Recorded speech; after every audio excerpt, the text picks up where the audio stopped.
Hey guys, shop update. So I'm finally starting on the roofing panels. Everything else is done, and I didn't think I'd be roofing it by myself, but it turns out that I am. Good help is hard to get, I guess.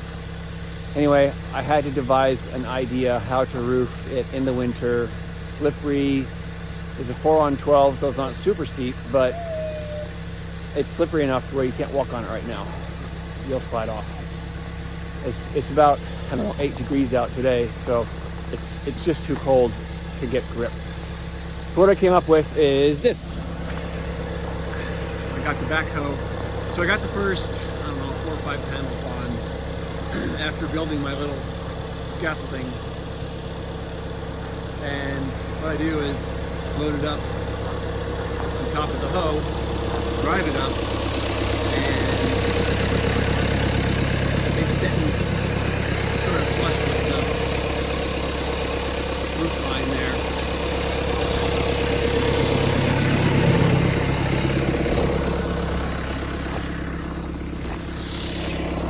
Alright, sitting flush with the roof line there.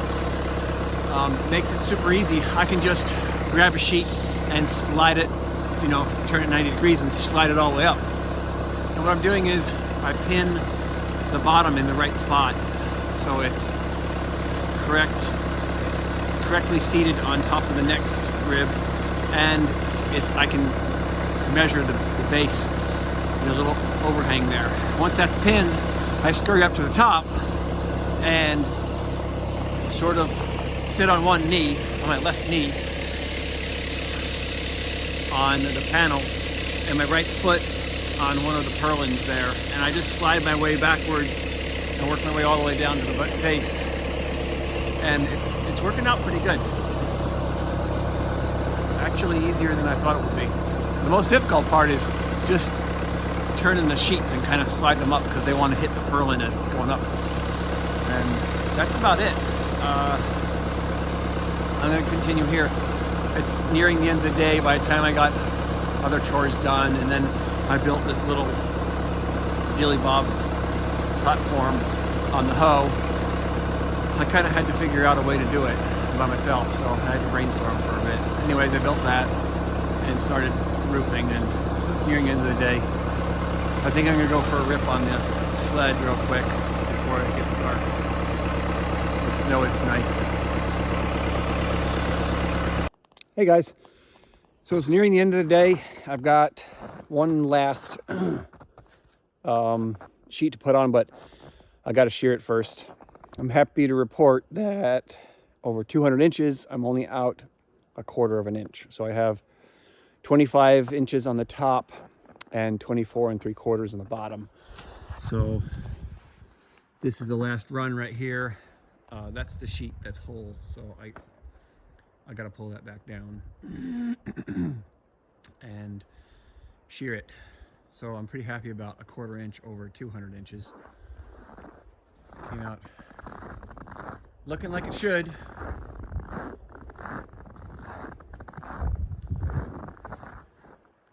It's a full roof. And my impromptu telehandler seemed to work amazingly well. I'm quite surprised, actually, that this sheet metal was as easy to handle as it was. I was really thinking a 200-inch wet noodle was going to be a pain in the ass by myself, but it turned out relatively easy. I mean, it's a little time consuming by yourself, but just pick it up, swivel it around, slide it up in place, pin the bottom, walk up to the top, and work your way back down. It worked great.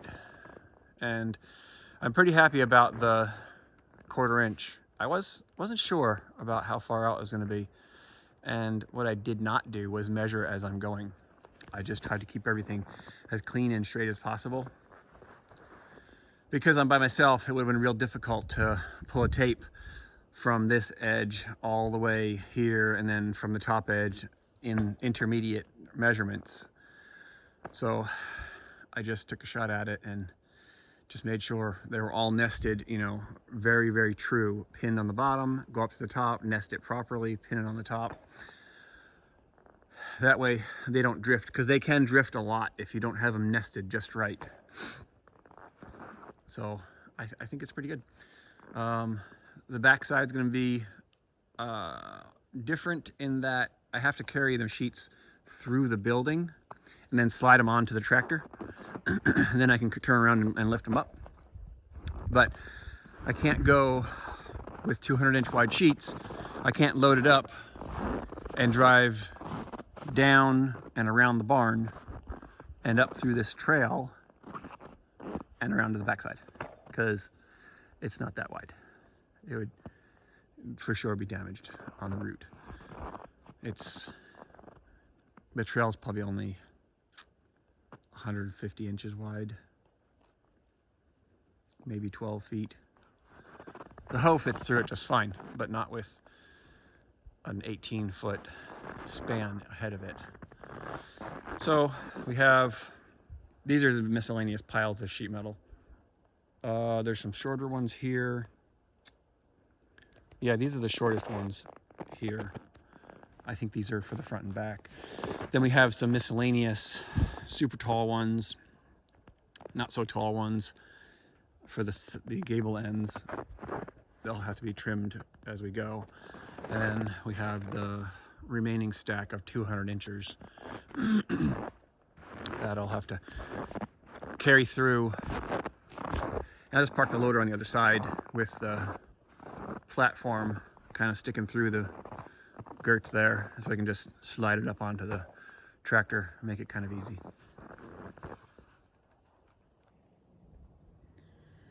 Hey guys, it's the next day and I'm continuing on the other side now. Only 2 sheets up so far. I had to position the tractor in a very different spot. Not super difficult to deal with. The only part to consider is now there's no safety net. If I slide off the edge, I will hit the ground. A little disconcerting, but the traction's been pretty good and I haven't slipped. On the whole other side, I was able to stand on the sheet metal, although there's no sun today. There was sun yesterday. But I was able to stand on the sheet metal, and today I haven't slipped at all. So I will continue 2 down, and I think it's like 18 sheets per side, so 16 to go. Well, dang ol', it's starting to snow and traction's getting a little spooky. So I guess I'm gonna have to call it a day. I have a couple more hours of light, but if I wasn't on the roof, I'd still work. It's starting to build up on the sheets and on the roof, but I made decent progress. I'll probably finish it up tomorrow. I only have I'm pretty much halfway. So I got that much left. Not bad. Hey guys, well, it's a couple days later. In the last part of the video, it started snowing, and it snowed like, shoot, 4 or 5 inches, a lot. And that was a few days ago. It was a couple, I don't know, 5 or 10 below zero for a couple days. And then, well, today it's 42 degrees. It's ridiculous. It's t-shirt weather. Feels like 80. Everything's melting. Look at this. Super depressing. I mean, on the bright side, I can work in my t-shirt and finish the roof. So I'm almost done with the roof. I have a partial sheet there and a partial sheet here. Here's the sheet. Here's the machine. We'll see how this works. It was like 20 bucks on eBay, and it looks like it's gonna work pretty good. just attached to the drill, and it has a little serrated circular cutter and another cutter here that interfaces with it, and this just idles along. I think it should cut this 29 gauge, I think it is. Super easy. Let's see how it works. Well, that went a lot worse than expected. So, two issues. One, this is pretty loose. Looser than it was when I started. I thought the interference was pretty nice. There's only a couple thousandths of clearance here, but the problem is the back of the gear is lifting and actually stripped out. It moves now, but when you put a load on it, it goes bzzz and strips out.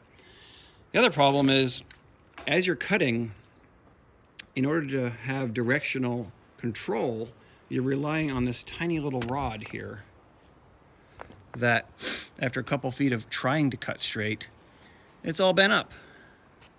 You can see it's kind of an angle compared to the drill. Anyways, that's a pile of junk. When it first went into the cut, it just made a turn. Like, it wouldn't go straight. So I had to wrestle, kind of put a bunch of pressure on it, tilt it up, and then it started cutting, and then it started wandering. So you push it back a little bit, and then it dove off again. Look at that. It goes, brip, it just dives off to the right. And so kind of wrestle with it a little bit, get it going again, and then, oops, and then it just makes like a hard left, because I'm trying to control it. You know, I'm keeping a little left pressure on it because it wants to go right. So I go along, left pressure, and then it dives right again. So it looks like a freaking beaver cut this thing. Anyways, got trusty old Weiss out. See how this goes. I still got a ways to go. At least it'll be straight this time. Grr. All right, all this roof sheeting is installed end to end, both front and back. So the next step, I'm not sure what the next step is. I gotta put my fascia trim on and the soffit underneath and the first row of FNJ channel. So I guess I'll tackle that next. Then I can put the siding up here, and then I can put the trim piece, and I think all after the trim piece is on, then I can put the peak, because that covers over everything. That's like the last thing. So next step will be just the fascia trim piece of sheet metal. It's kind of L-shaped like this. It goes up underneath the drip edge and then covers the bottom of the 2x4, and then you slide your fascia or soffit panel into the FNJ panel and a couple of small screws up. So that's next.